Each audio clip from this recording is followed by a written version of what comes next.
어제는 한글날이었습니다. 한글은 조선 초기에 만들어졌지만 오랫동안 양반들로부터 외면당하다가 조선 말기부터 보편적 언어로 사용됐는데요. 한글이 폭넓게 보급될 수 있었던 데는 한글로 번역된 성경의 영향이 컸습니다. 576돌 한글날을 맞아 한글 성서 번역의 의미를 돌아봤습니다. 오요셉 기자입니다. 예수 성교 누가복음 전서. 지금으로부터 140년 전 존 로스 선교사가 만주에서 조선 청년들과 함께 번역한 우리나라 최초의 한글 성서입니다. 당시 한문을 중시하던 양반들로부터 한글이 천대당하고 문맹률도 높았던 상황에서 한글 성서는 한글의 보급과 정착에 막대한 영향을 미쳤습니다. 전도부인 등 그리스도인들은 각 지역을 돌아다니며 한글 성서를 적극적으로 보급했고 복음 전파와 함께 한글 교육도 이루어졌습니다.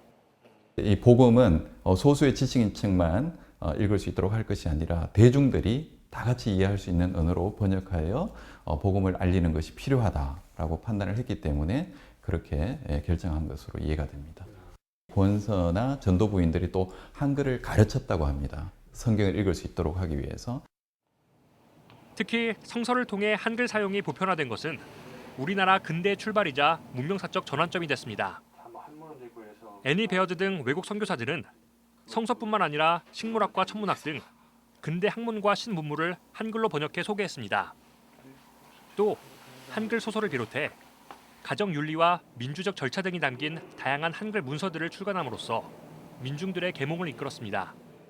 그걸 통해서 사람들이 이제 안에 있던 것들이 개화되는 거죠.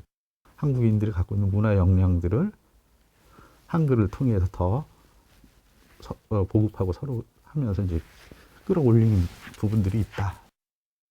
일제강점기엔 일본의 민족 말살 정책에 맞서 한글을 지키는 데 교회가 큰 기여를 했습니다.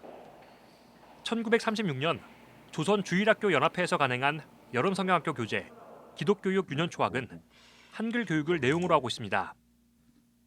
당시 교회는 일제의 제국주의에 맞서 민족의 정체성과 우리말을 지켜나가는 중요한 공간이었습니다. 성경에 대한 이야기도 있지만 결국은 한글, 가나다를 어떻게 읽는지 또 어떻게 한글로 표현할 수 있는지부터 가르쳤던 것 같습니다. 학교에서는 일본어로 공부를 했지만 여름성경학교라든지 여기서는 또 한글로 한편 한글 성서 번역 과정에서 형성된 철자법이 오늘날 한글 맞춤법의 기본이 됐다는 점에서 국어학적으로도 의미가 있습니다. 한글 성서는 당시 사용된 표기와 어휘, 문장 등을 담고 있어 우리말 변천사를 연구하는 데도 중요한 자료가 되고 있습니다. 소리 나는 대로 말을 하지만 이걸 글로 적을 때 어떻게 적어야 될지 이게 이제 정해진 룰이 없었던 상황이죠. 그런데 성경을 번역하면서 일관되게 적어야 되기 때문에 성경 번역하는 과정에서 나름대로 성경 철자법이 형성이 되었습니다. 한글 창제 576도를 맞으며 선교 초기 한글 보급에 기여했던 교회가 외래어가 난무하는 사회 분위기 속에 어떤 모습을 보여야 할지 되돌아보게 됩니다. CBS 뉴스 오요셉입니다.